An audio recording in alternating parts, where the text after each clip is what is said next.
Hi, my name is Mike Sigmund. This videotape is about how to do something called internal strength. What is internal strength? Internal strength is a different way of moving the body than you normally move. This is the sort of movement that is the core part of Tai Chi, Aikido, Xingyi, and other Oriental martial arts. A lot of the currently available videos on these arts show the essence of techniques involved or the essence of the choreographed movement that's involved in these things, but they don't show how to do this form of movement. So our video today will actually concentrate on how to do the movement. Why would you want to do that sort of movement? Well, this movement is unusually efficient and powerful. It's a skill that involves manipulating things with the structure of the body doing most of the work, or with gravity doing most of the work, or with a combination of the structure and the gravity. While you're doing this, instead of using isolated portions of the body, the whole body will be used, most of the power coming from the legs or the middle portion of the body. In fact, as we go through this, you'll see that the middle portion of the body is the controlling aspect of this form of power. All right, so let's get started.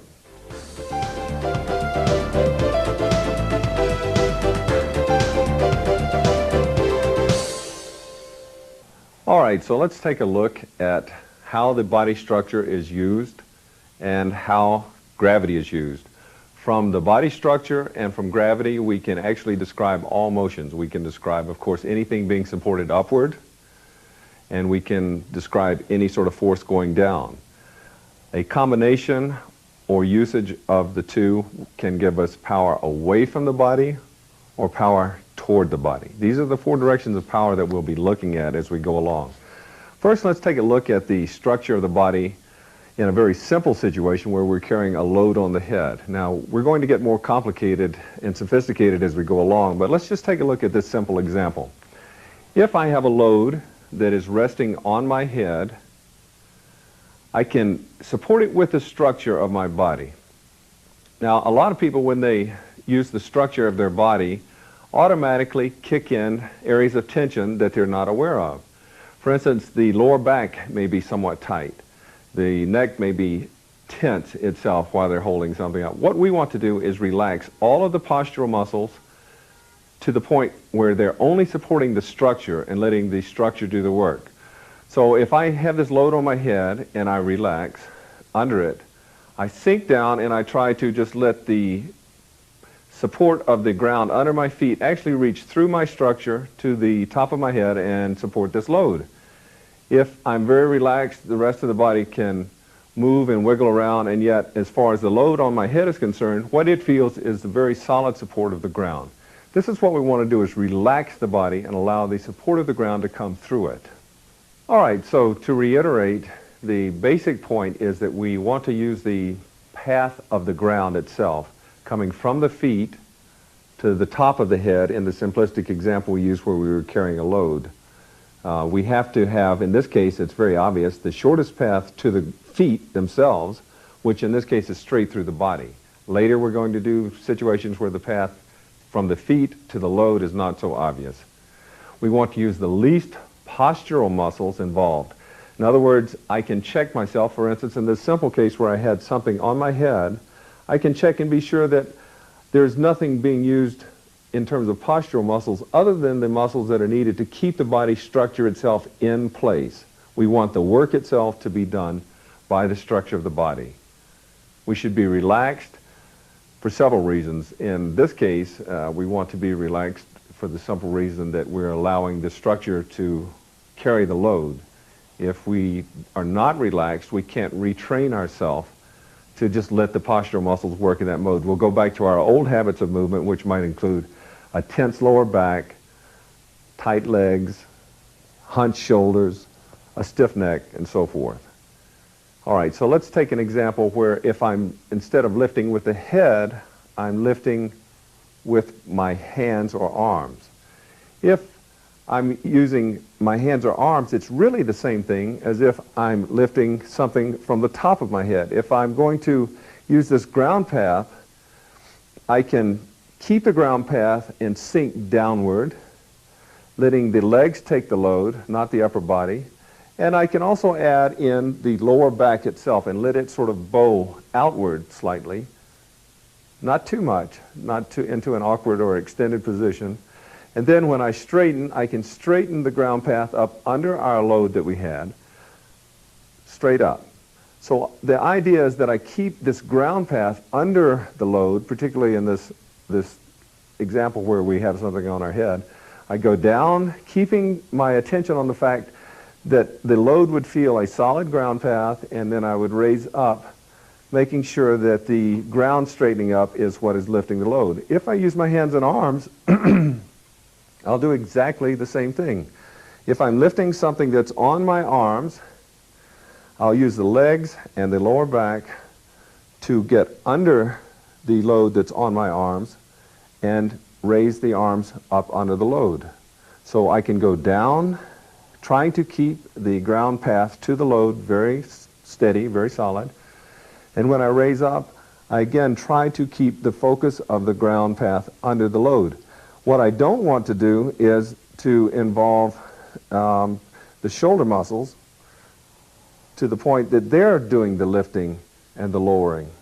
So what I want to do is manipulate the path of the ground using the middle portion of the body and the legs to raise the load and lower it.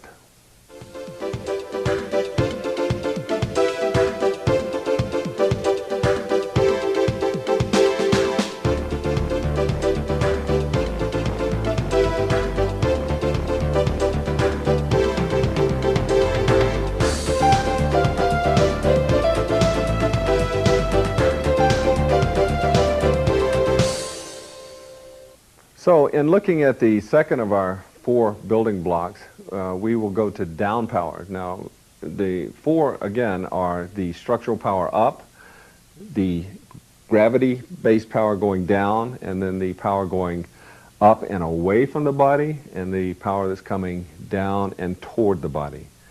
All right, so the power of gravity pulling down is something that we want to be able to harness also.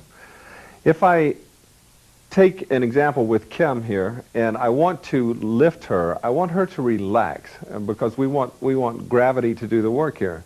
So if I'm lifting her and I just tell her to relax so that gravity does the work, but she relaxes to too much of an extent. Really what I did was I lifted her shoulders. So she didn't really use the power of gravity to do anything.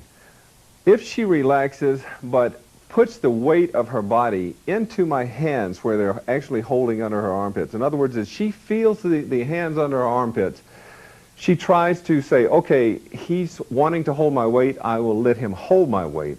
So when she thinks like that, and I start to lift, and she's put the weight there, then I can't move her, and her shoulders don't come up. So she's effectively putting her weight into my hands, and I cannot move them. If we take the example out a little bit, and I'm reaching under her elbows.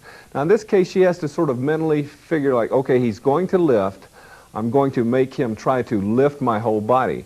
So she sort of rests her weight without an exaggerated lean. She rests her weight into my hands, and again, I run into a considerable force coming down. All right, so if we go even further out, maybe to here, not too far, all right. And what she has to do is feel my lifting up, and she tries to rest as much of her weight as she can into my hands. Then she's using gravity to pull down, and she's using less of the arm muscles themselves to pull down. She's actually letting the body sink and do the work. So any down movement that she does with her hands can be powered in a large, gross manner at first by just the weight of the body, and later as she gets better, and we'll go into this later, she'll be able to apply the weight to the hands fairly easily. In a lot of the martial arts, this is a constant way of training the body to put the mind into allowing the weight to be in the hands and staying relaxed. If you stay relaxed while you do this, you will find that the body begins to assign muscles to do this task automatically, and after you do it over an extended period of time, it becomes trained into the body. So if I pull something down, the body comes down.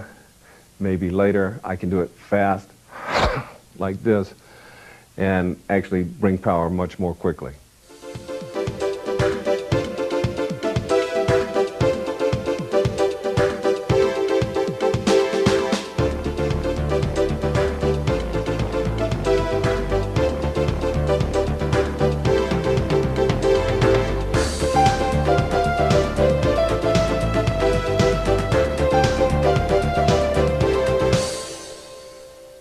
All right, so let's go to the third of our major directions, which is going to be up and out from the ground.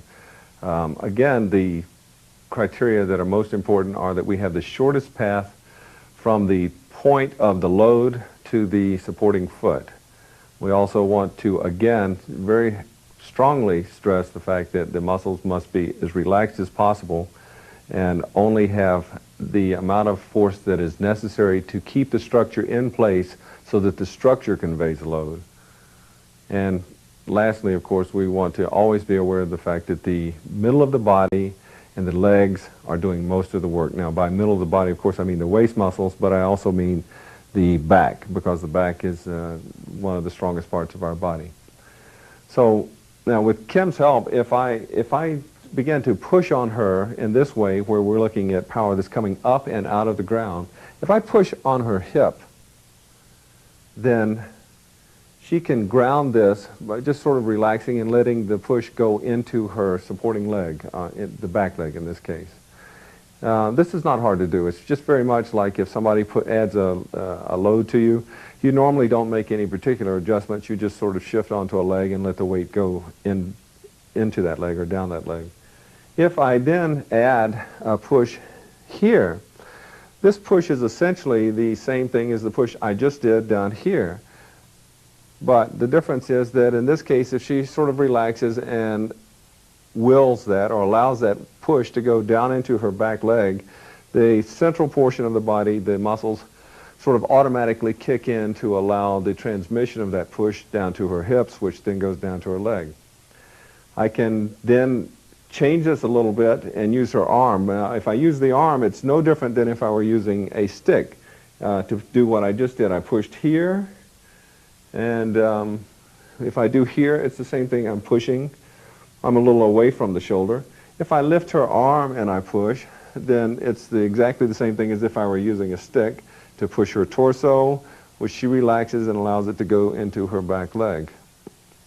Okay, so what is the shortest path to the ground from here? The shortest path to the ground really doesn't go through her shoulder and then down through her body. It goes from this area where I'm pushing down toward the middle of her body and then into her back leg. So in terms of her idea of the feel of this path coming from the ground, it comes from her back leg, her left leg in this case, through the body and directly toward here. So in terms of what she should be aware of, it should be a path coming from her elbow down to the central part of her body. And the postural muscles of the shoulder are only enough to hold the shoulder in position to allow the ground path to do most of the work. If she's doing this, or if you're doing this at home, you need to be aware of several things. One, how relaxed are you? As a general rule, the things that I spot that people do wrong are this. They tend to have a tense back. That's the first problem. So always take your back and relax it. Just let it slump slightly outward. Make sure the weight is on the back leg and that you're not forward onto the front leg. And try to put your weight fully over the back leg. There. See, so she actually moved back and put the weight so that it goes more completely down the back leg and is less dependent on the front leg. Okay? She should not push outward. A lot of people tend to push outward when they're trying to learn to do this. The idea is to relax and let the push compress the back leg. If she goes down, she basically, what I feel here is a very solid structure that goes to the ground. So I feel this structure and she should be aware of it. And then if she goes in and down and then back toward me, Okay, and okay, so slowly, and let's do it again. So I feel this solid ground path. As she slowly goes back, I have to make sure that I feel the very solid ground path. And then as she comes toward me, I feel that it is solid and there were no breaks.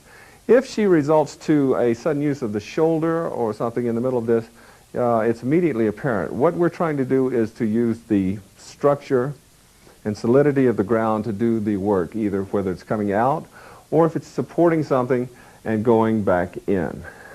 Okay? Now, in this case, when she's pushing something, exactly the same thoughts come into mind. If she's receiving something, she's going to let the ground support the load as she goes back in. In other words, most of the work's going to be done by the middle and the leg.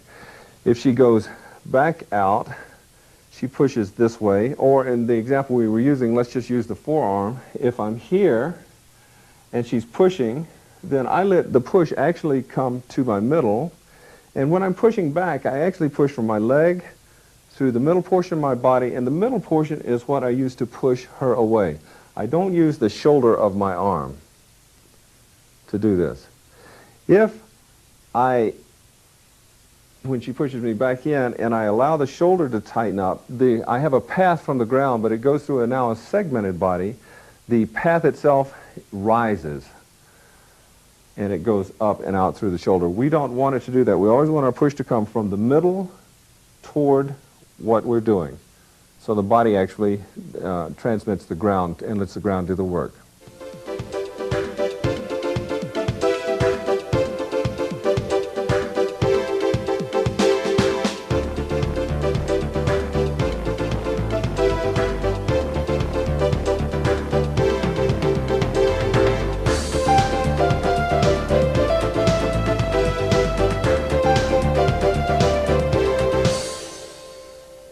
All right, so continuing on, if we now take a look at a pull or something that's coming toward the body, as opposed to something that went up and out from the body in the previous example, then we can look at it like this. Let's follow the logic of it. Earlier, when we did this particular push, she set up a path to the ground by relaxing all the muscles that she needed except for the muscles that are needed to hold the body in position. She sank down, relaxed, and she let a path form down to her back leg. Now then, that's a push, and the power that she's generating is coming from the ground up and out of the body toward me. All right, so then let's take an example where I'm this same push, I can look at it another way. I can put a rope around Kim's elbow, and I can pull it. And the path is actually going through her body in the same way and down into the back leg, exactly as before. It's just that I'm pulling her body. This is, so if a pull is applied to her, the pull itself goes down through the body and into the leg closest to me. Now we can take this and I can hold her here. She can turn around. And essentially my pull now is the same thing as someone pushing on her from the other side. Okay? So, but really when I'm pulling or applying any force to her upper torso, I'm trying to apply this particular force to her middle section. So let me, instead of pulling here, let me maybe reach and pull her belt. Okay, so when she feels a pull, she should feel it with her belt. If she pulls me toward her, then she pulls me with her belt. All right? So let me go back to her arm again. If I'm pulling her arm, she should feel it in her belt. If she relaxes and pulls me, she can feel like she's pulling me with her belt. So a pull can be thought of as a pull from the belt, and before, when we use the stick, any push, of course, is like a push going through a stick toward the middle of the body. Okay? So, but an added factor sort of comes in when the pull is applied, because she not only goes horizontally backward, she has to go into the ground in this case. So a pull actually involves a combination of the structure itself and the gravity. So the weight of her body is applied as she goes back and down, and the structure of her body is bringing the path down into her front leg. So the two things to remember on a pull have to do with the fact that the pull is exactly the same thing as a push done from the other side, and that the gravity has to be used, so the body has to sink downward to help compensate for it.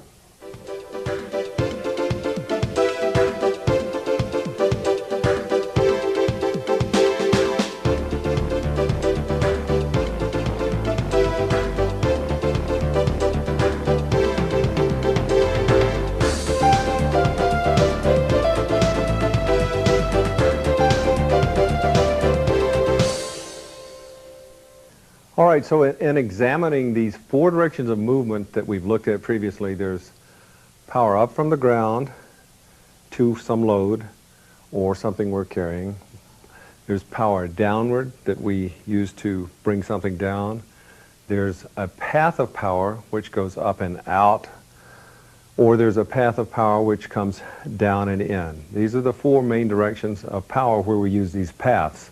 The paths themselves are the essence of what we're doing when we practice. For instance, in a Tai Chi form, what we're actually doing is practicing moving a path, and this takes some retraining to do, and that's mainly why the Tai Chi form itself is done so very slowly, because you're retraining the way that you move. All right, so this path, let's talk about the path for a moment. If Kim pushes on me, and she pushes, there's the ground, but back off one moment, please, Kim. So just before she begins to push, I'm not moving or anything. The path is there just before she moves. Then as she begins to slowly push, my strength flows from my back foot to the shortest distance from the middle of the body toward her push. Okay, so my strength follows this path. But the path is the main thing that we're setting up. If she takes the push, go ahead and she pushes, then a path sets up to my back leg. If she immediately changes this to a pull, then a path immediately sets up to the front leg. I don't have to particularly change, I allow the path itself to change where it's going. The path can go to different areas depending on what you do. Well, let's take a look at a somewhat exaggerated example of that. If I use a stick and Kim first pushes in, the path is formed such that the power goes down my back leg. All right, now then, without moving, if she takes the stick away, my hands are still in the same position. And now she pushes my hand here, push, then the same path goes to my back leg, but now it's at a different place. The end of the path is no longer at the end of the stick, it's at my hand, so then we stop. And then without my moving, she's going to push against my chest, and so a path is formed from where her hand is down my back leg. It's quite solid. All right, so thanks. So how did the end of the path change? From the end of the stick to the end of my hand to my chest. So this is an often traditionally stated concept that the mind leads this path, and then the strength follows along that path. In today's world of science and physiology and anatomy, we would probably say that there are micro adjustments made by the body to the incoming path if we have trained our bodies so that they automatically ground something into our legs. So we use the mind, first of all, to put the path there. I can hold my hands like this, and there maybe is no path. Or I can sort of make the mental readiness for the path to be there, and there is a path when she pushes. So the difference between when there is a path and when there's not a path is not discernible on the surface. It's something that happens within the body. If she pushes my body here, a path forms after some training. If she pushes my body here, a path forms and it's grounded immediately. If she begins to lift my arm straight up, lift up, then my body assigns the weight of gravity to that area. If I turn my back and she pushes, well, you can push it up higher also. Then it just automatically grounds into my leg. My body has to be relaxed while this is happening, or the body will segment into a rigid group, which we don't want. So to train this, you have to stay relaxed and allow this path to set up at all times. If again, just to reiterate something that we went over, when she's pushing me, I have to be aware that the path comes up my back leg into my middle section, and that my leg is pushing, in a sense, it's not pushing, but the path sets up directly toward my elbow or my forearm where she's pushing. If I tense up the shoulder, then the path, they could say, that it rises, and it's no longer the clean ground path. As soon as my shoulder tenses, then I have closed the ground path and I've begun to segment my body. So the shoulder is closed if it tenses. If it allows the ground path to be conveyed to her and doesn't interfere by inserting itself along the way, then the path is open. And this is what we want. We always want to be relaxed so that the ground path can form freely and flow. I can do this same thing, incidentally, while I'm sitting in a chair. If there's someone who's disabled to some extent and they don't have the use of their legs, when she pushes into me, I can allow a path to set up that goes from her push to this area inside, pretend I have the stick here, and then through my buttocks into the chair, and from the chair legs down into the floor. So exactly the same thing. So if I, for instance, if I were in a wheelchair, I could push her with a ground path that goes from my buttocks through to here, and I straighten the back. So I can use the back as a source of power if I can't access my legs. So the chair is a good example, particularly, that can be used also, as I said, for somebody who's got some disability. We also need to look, before we close, at something in terms of going up. Remember that the path itself has to go from the shortest distance from the supporting feet to where something is pushing up. So I have to actually think of how would I straighten the legs and back to originate that path. If I were going down, I have to think what is the shortest and most efficient and most relaxed way of putting gravity downward in something.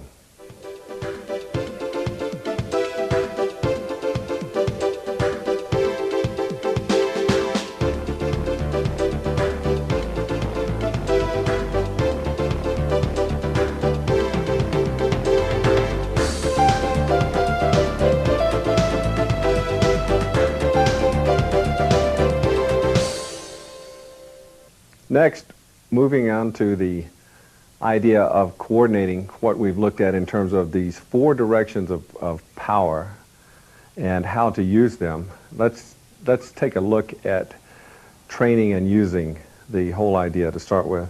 First of all, as sort of a reiteration of what we just did, if Kim were to take my hands that I hold like this, and then she pushes into me, then a path automatically sets up to the ground.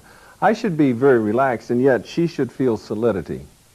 So in other words, the postural muscles themselves are not doing any more than holding the structure in shape to allow the path to send her incoming force down into the ground.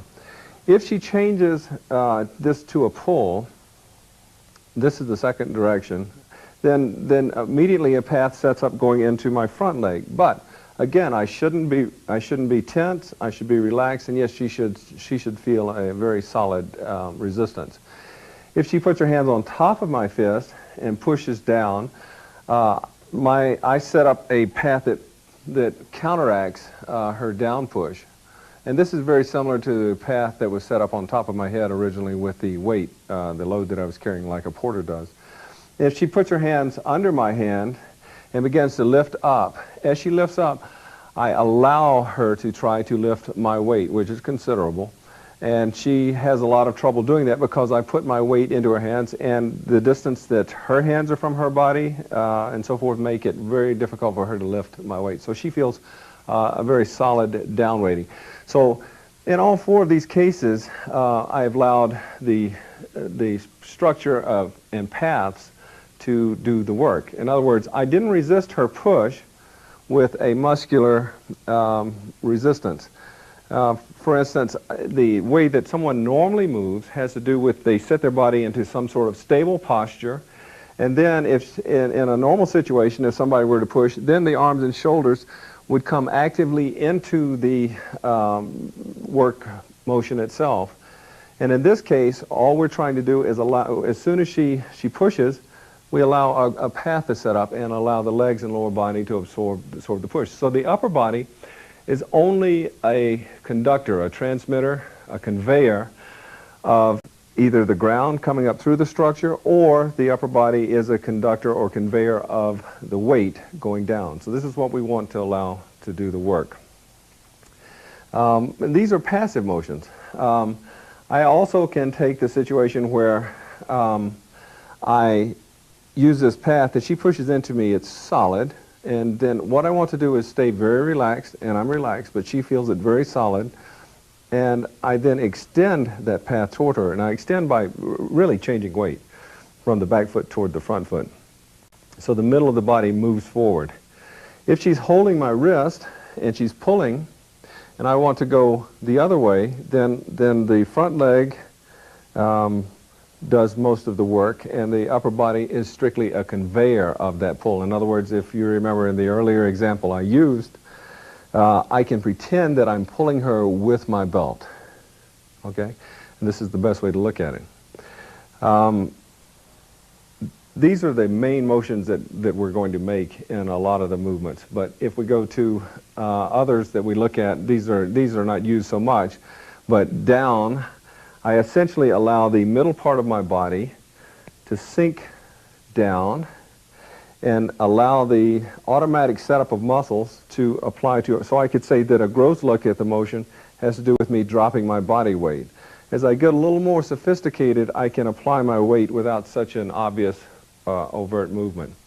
When I lift up, I don't want to set up a stable structure and then use the shoulder muscles to lift her. I want to, as I feel this, I'm in a relaxed posture, but my legs are slightly bent and my back is slightly bowed outward, acting like another joint. So when I lift up, it's very much like I lift her with my back and legs, okay? And again, as this becomes more sophisticated, there's less of the overt use of the legs and the back. All right? So in all of these cases, the power that I'm using, the structural power for up, out, or pulling, or down, I have in my hands. Some people, I see situations where somebody, if Kim is pushing me here, so she pushes, I'm rooting her push into the ground. So go ahead and push. So I'm rooting this into the ground, and then when I start to do something with my hands and arms are actually moving independently of the rooted torso. So I often see this sort of movement where somebody is trying to emulate internal strength, where they root the major part of the body, but the arms and hand motions are independent. And they are not actually conveying the path to the hands. So this is something we want to really strive for. If I'm moving my hands in a direction, at any point in time I can say stop to myself or a partner, and he or she can push, and the relaxed ground path should be there. So at any portion, at any kind of movement, I should be able to stop, and if she pushes, the ground path should be there. I should be very relaxed. All right?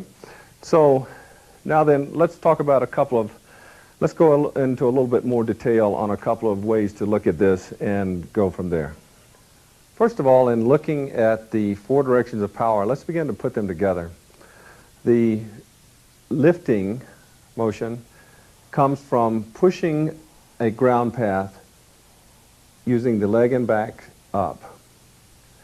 The going out and away from the body involves pushing a ground path that goes from the back and legs up to the middle portion, and remember our stick, and we're pushing that stick as our support for the push away.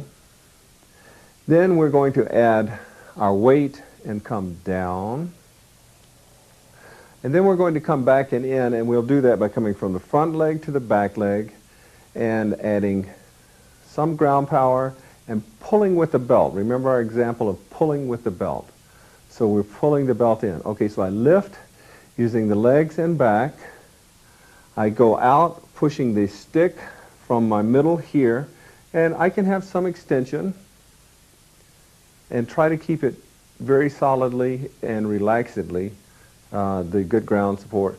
And then again, I go down by allowing my weight to be here. So I pretend there's somebody holding their hand under my hand, and I drop my weight down, and then coming in, I pull in, but I pretend I'm pulling with my belt. So I speed it up a little bit, so I go power more or less from my back and leg, push out by changing the weight and using the stick to push from here to here, go down with the weight, come back in pulling with the belt. So I lift with the back and leg, not the shoulder. This is probably the primary mistake, is that people will try to lift with the shoulder when really they're lifting with the leg and back. So I lift leg and back, out, down with weight, in, pulling with the belt. So I've got this motion up, out and away, down, and back in, that is composed of using the ground path to push up. This is the same power we use to lift with our head, only we're using it to lift something here. Out with the stick and moving the weight from the back leg to the front leg. Down with the weight, back in, pulling with the belt, not with the arm. All right, so this is sort of outlining a square. Up, out, down, in. Let's change this and just make it a little bit more of a circular hand wave. And so we lift up, out, down, and back in. But even though this is circular, up, out, down, and back in, we actually are using the components that are involved in this square. So our circle comes from a square. Okay? Now to make this somewhat easier to follow, we could go ahead and add a black dot to myself. And this black dot will help you see that the center of the body moves and is actually what is powering or motivating these movements. So when I push my hand up using the back and leg, the black dot rises. When I push out and away, the waist turns. When I bring down with the weight, the black dot goes down. And when I come back in, the black dot leads the way. So really, my hands are following the motions of the middle of the body. So again, kind of, while I do this a few times, pay attention to the movement of the center of the body in relation to the hand wave itself.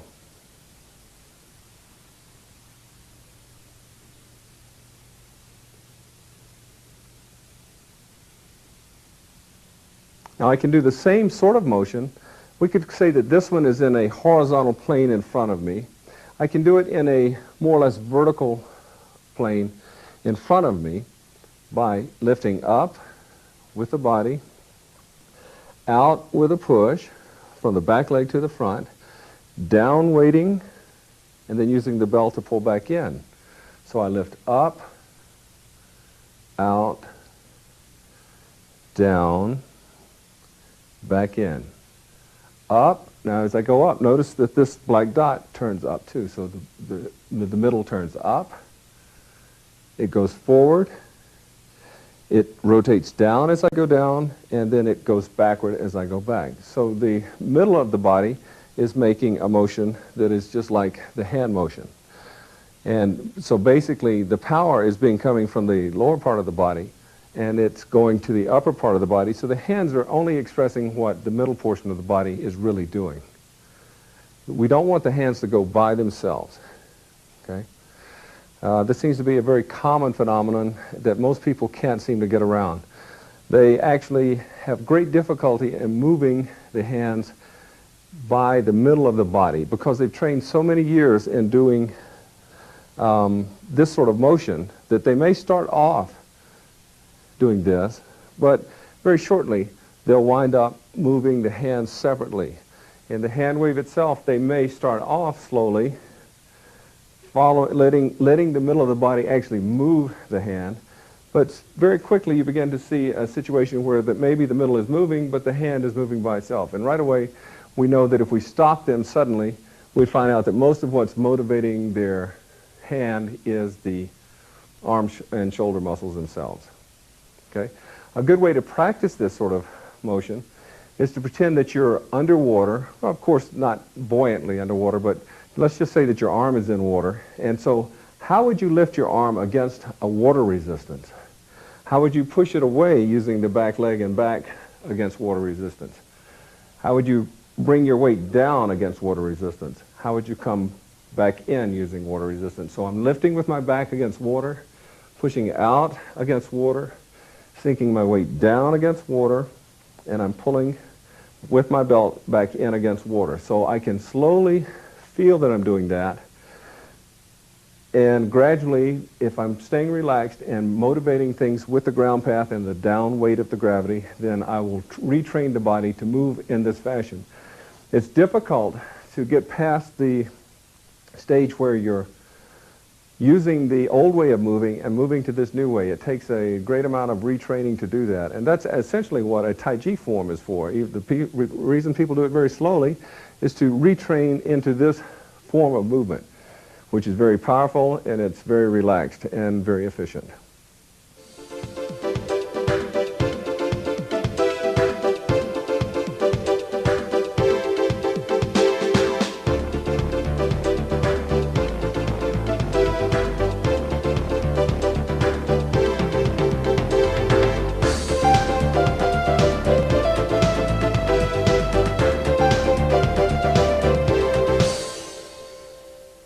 There's an element of this form of movement that needs to be talked about, and it has to do with this form of movement being refined and practiced to the level that it approaches stillness. And this sort of needs a little bit of explanation. If I can have a static movement. For instance, if Kim is pushing me here, so she pushes and a path forms and this goes to the ground, yet I'm relaxed, push. Okay, so she's pushing and it immediately goes to the ground, but that's in a static motion. In the movement that we just did previously in the hand wave, if you notice there was a large amount of easily visible motion in the sense that the legs are moving, the middle of the body is moving, and the upper body is of course moving through the motion that we did. If we continue to practice this form of motion,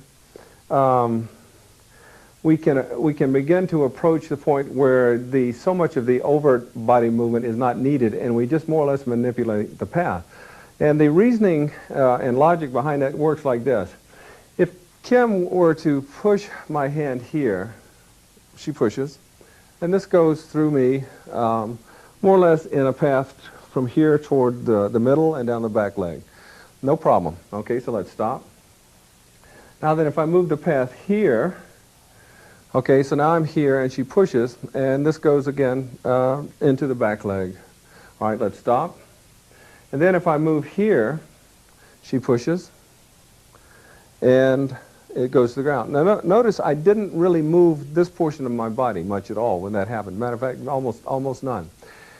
If I could have a ground path here and here and here, with a little thought and attention, each time adjusting the body so that I'm most relaxed, so that the absolutely most relaxed path forms, I can actually form a path now to the ground, now. I'm moving slightly so that you can see this, and here. With a little bit of practice, I actually can have the ground in my hand while I move like this. So I can actually make a movement that is not necessarily so obvious in the way that we did previously. And what I'm saying is that with a certain amount of practice, and this doesn't take many years, but it takes a couple of years to have this new form of movement imbued in you so that you can do this, you can actually put the path where you want at will. So if, for instance, Kim is change feet, and she's getting ready to push me, all right, so she's pushing me here, I can, with both hands, I can redirect her push by just changing my path so that she's pushing herself away. So without any overt movement, I changed my path to the point where she pushed herself away. So this idea of stillness in movement comes in. And this, if this happens over a period of time, my motions may begin to look, for instance, in the hand wave, they may begin to look like this, which is not really discernible or distinguishable from normal movement that you do. And yet I'm bringing the paths of power up, out and away, down, in and back toward me, using these paths.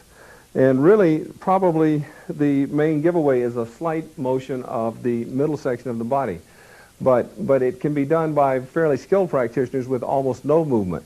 So I can take a motion, for instance, that looks like this with not a lot of body movement, and yet I can have the path there. What I have to do all the way through this is pretend that I have somebody who's testing me. Is this a pure, relaxed, very solid connection to the ground? Is it now? Is it now? Is it now? Is it now? So when I do this, I just try to maintain a path, or any other motion, I try to maintain a path. And the idea of maintaining the path is far more critical than the actual movements themselves. The essence of all of this is how do you maintain the path and move? That's what I wanted to say about it.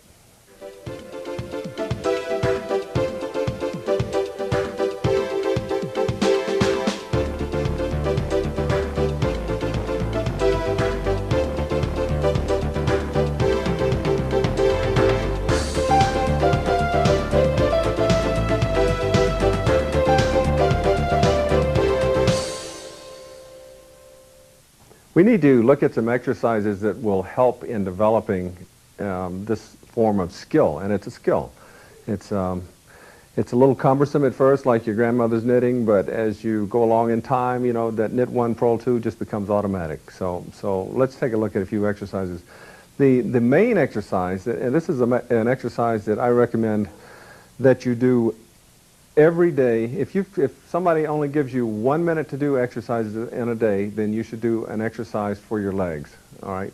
The easiest exercise to do for your legs would be, and it depends on your leg strength. If your leg strength you're not sure of and you want to support it, it doesn't hurt to put your hands on top of your knees so that some weight from the upper torso rests through the arms onto the knees themselves without stressing the quads and the connection into the knees. So if you get a chance to grab a hold of a doorpost, to grab the edge of a desk, or to do just this freestanding with your hands on, do these form of squats. I call them sort of like old man squats. And go down and as you become more warmed up, let your legs carry more of the load. But if you're not warmed up, try to let your arms support some of the load. So you're going down onto the legs and straight up. Now it helps to pretend that there's a load, like the red load I had on the top of my head at the beginning of this video, on top of your head, and that you're going directly under it and directly back up. You can also, as you're going down, let the lower part of your back bow outward slightly, so it bows out, going directly under the load and back up, so that not only are you exercising your legs going down and up, but you're exercising your back with it bowing and unbowing. Let the back bow, let it unbow. Back bows, unbows. If you can do even 10 of these at a time, and then maybe a few minutes, a half an hour or so later, do 10 more. And as through the day goes, do a few leg exercises, because the strength of your body is directly proportional to the strength of your legs. You can do a little bit more sophisticated form using a stick, holding onto a banister, a wall, a chair, and you can do exactly the same thing, but put your weight more to one side and then the other. All right? So I'm going down on my right leg, and as I go down, I let my back bow. And then as I straighten, I push straight up with my head, and then I go down, keeping the ground under the load on my head, and my back bows. I come back up, down, back up. As you get stronger, you can go lower. If you don't feel your legs are strong yet, don't by any means go too low. Don't jeopardize any portion of your body. Again, this is a good exercise in that it begins to weight more onto one leg as opposed to the two-legged old man squat. The next exercise that we're going to take a look at has to do with manipulating a ground path, much as we did with the hand wave. Only in this case we're going to use some sort of weight, a book with a little bit of weight to it, a brick, not a heavy brick, but something with a little bit of weight. The reason is that we want to be able to not just hold this object here, but we want to be able to get our support under it. So I get my support under this brick or book object, and then keeping my weight under it, not my weight, but my ground path under it, I then move it around in a circle. Now the trick is to move with the body. If you'll notice when I'm moving, the hands are really not moving. It's the hands and arms are staying in place in relation to the center of my sternum, and so I'm actually moving the legs and the middle of my waist. And if you see the black spot on my shirt, you can see that that's what's doing the moving. The problem is, again, to retrain yourself away from this sort of motion. Too many people, when they're doing this sort of thing, they start off with a motion that may be adequate for a few revolutions, and then they begin to move the hands and arms out of sync, which means right away that they've gone to their shoulder and arms. And what you want to be able to do is learn to move the hands and arms by using the body, not by using the local arm and shoulder muscles. This is a good one to also do in this vertical direction. Okay, so I'm going down with my legs and my back bowing, up with it unbowing and out, down and back in with my back bowing and going down the leg. So I have sort of two cycles, up and out, down and in, up and out, down and in. So up, using the back, out, pushing with the stick from the middle, down using the weight, and back in using the belt. Up and out, down and in. So in other words, again, we're trying to use the structure of the body to move up and out, and the structure with gravity to go down and in. So this is a good exercise to accomplish basics. And the other one. As you become more skilled, again, you'll need, as we said in the last segment, as your movement becomes more skilled and experienced, you need less overt movement. And you actually can move with the ground path under your object with not much obvious movement, in which case the hands will move a little bit away from the middle, but the power will be there. Okay, but don't try to jump the step of where you're using the structure of the body to do it, to not overtly use it and think that you've got there already, because it takes a amount of practice to get there where this path can be yours to manipulate as you will.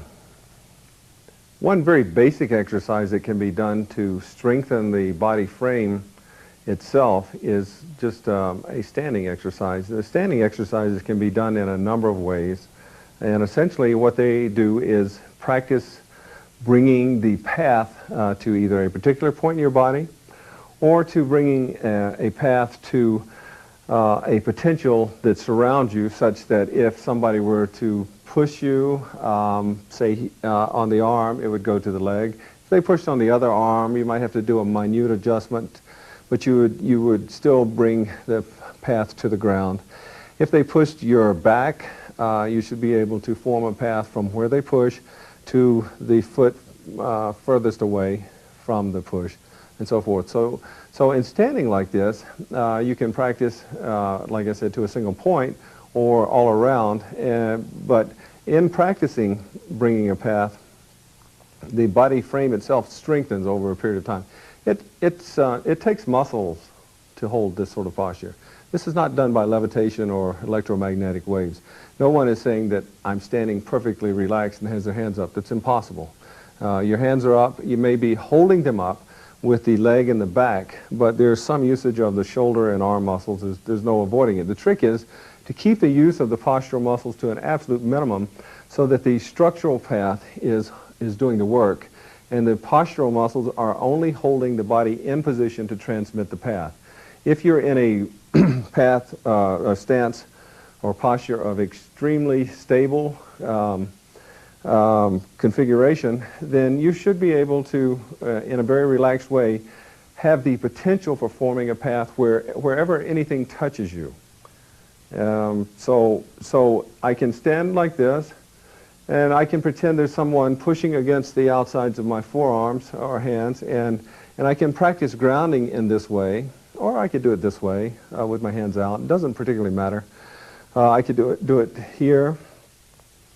But the point is that I'm using the mind to have this path ready. If I just do standing without this path, and I can do it and look pretty much the same, pretty much all I'm going to practice is building up the leg muscles, the shoulders, and the arms, and so forth. In other words, you're not going to be using anything different than you normally would be doing, and you'd just be doing a simple isometric exercise, not using the mind to direct this form of path. I can also, in this position, I can put my weight, for instance, I can pretend that my weight, now I'm sinking against someone's shoulders or hands like this, and I put my hands, much as Kim did with me earlier, and I can will a down path here and have it ready. So I can, in this position, for instance, I can practice power coming up and out from the ground, or I might want to do, almost in the same posture, I can practice sinking weight down. Usually I'll always do some combination of the two. For instance, if I'm standing in a posture like this and someone pushes me, they would run into a ground path. If they pulled on me, it would immediately ground the other way. If they lifted up, they would immediately encounter the down weighting, which is always there also. Some postures that are standing are postures that are strictly using the path up and out. These are called open postures.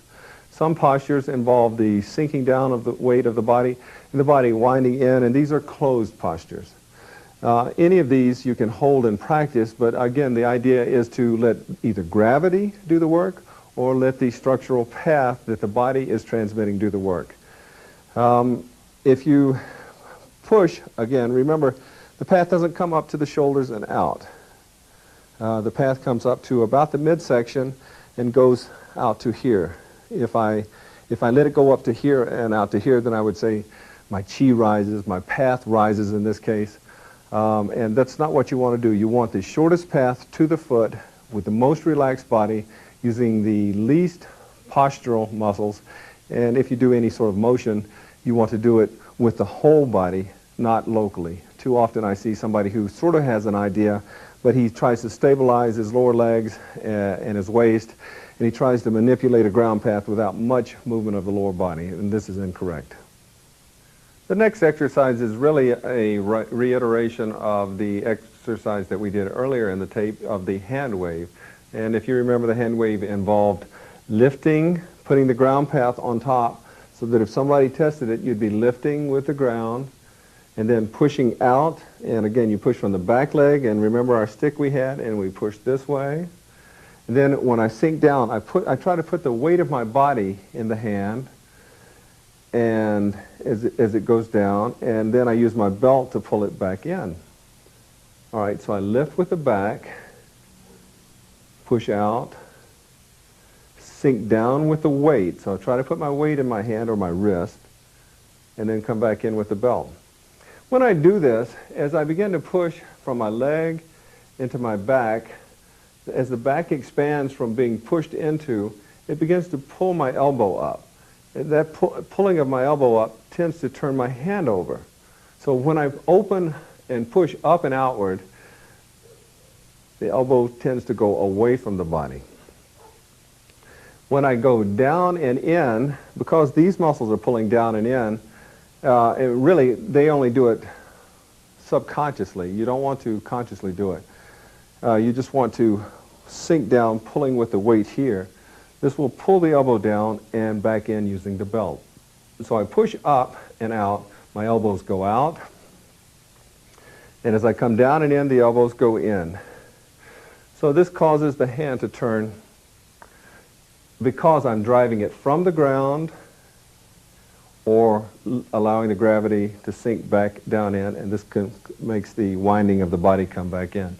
So this is a good exercise. The problem is to make sure that the correct power is in the hand at all times. In most cases, too many times somebody gets into the look and the appearance of these and they don't realize that they're mentally training the body to convey this power at all times. This is the ultimate goal of what we're trying to do. The appearances have nothing to do with it. We're retraining the body. It's very difficult to do. And most people fail in this because they don't realize the magnitude of the retraining that's used in the body. So stay very relaxed and allow the path to flow from the ground to the body to here, unhindered by segmenting, which tension causes. If I switch here suddenly to my shoulder, then I've broken everything. Now the shoulders is, in other words, my power came up to about here, and then my shoulder took over. And this is not what we're trying to do. We're trying to maintain a path that goes from the leg to the middle of the body and out to the hand while we do it.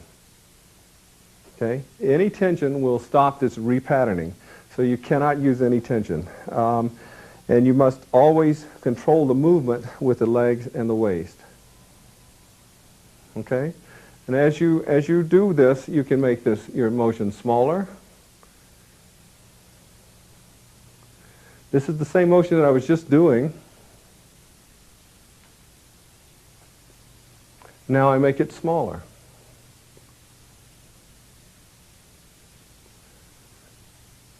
Or smaller.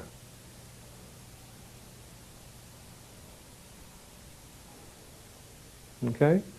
So practice this slowly. It takes some time to begin to get a feel for it, but it does come gradually, and stay relaxed.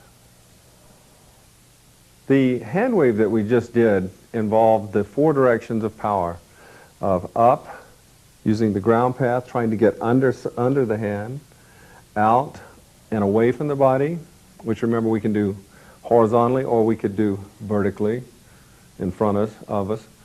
And the next one is down, we're putting the weight of the body here, and then back in. Remember, we're pulling with the belt. So again, this is a structural consideration, this pulling back in. So we can take this and do what's called a universal exercise. And the exercise looks somewhat like this, in the sense that I try to pretend there's something resting on top of my fingers, and I push it up with my legs and back. And naturally, as in any case where I'm going up and out, the body tends to naturally wind so that the elbows go out away from the body. So I pretend there's some little weight here, and I push it up, and I just let the body unwind this way. And of course, it naturally expands as you get up here, and particularly if you're breathing in. Then as we go down, we're putting our weight underneath the wrist and the arms, and we're coming down. And as we're coming in, the body tends to wind in. The elbows come in, and the knees come in a little bit automatically, because this is the way the body naturally responds. When it contracts, the knees and elbows come in, and the back bows. So we come in to our start, push up. Now the back begins unbowing to help assist. The elbows come out. We're shifting to weight down. So the weight this weight in here is pulling down. So it's pulling this down. Elbows begin to come in. And we start again. So we cycle again. this particular movement of the body from a closed, wound in situation to an open, unwound out is the basis of the whole body movement done in internal strength. If your push up and out is powered from the ground, and your pull down and in is powered by gravity and the body contracting in. So this particular exercise, let me do it a couple of times.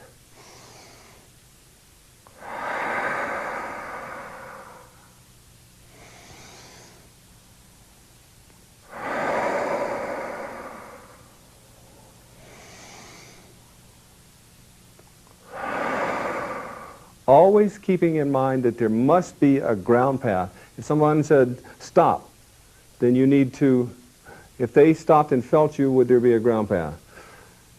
Stop, would they feel the down weighting correctly being there, or you were actually using just arms and muscles, shoulder muscles and maybe the lats on this? So you have to be aware that you're manipulating a ground path.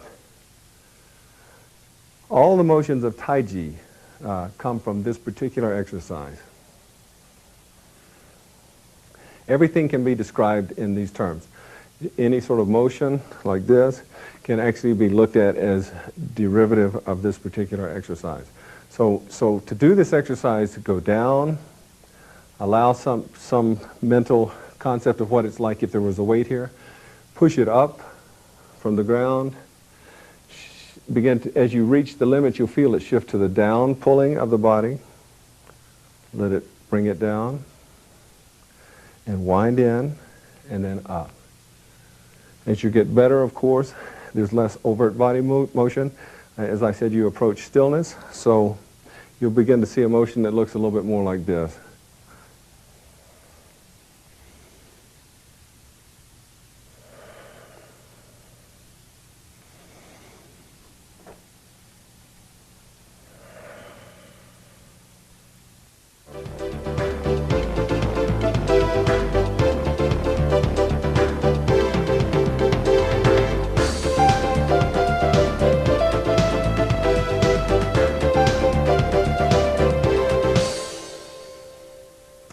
All right, I've tried to give, in a very brief time, without a lot of extraneous detail, the best way to approach logically the mental concepts of how to move using this form of power, and then to give you some basic ideas of how to start doing it and exercises to continue it with.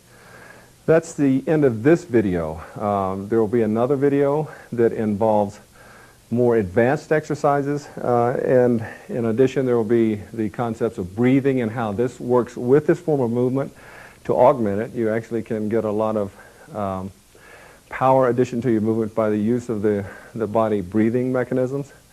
And there will be other topics too. For instance, the release of power, which involves learning how to use this basic form of motion, how to use breath, weight shift, how to store and release power. And that'll be covered in the second video that's going to be available. Thank you very much for your time.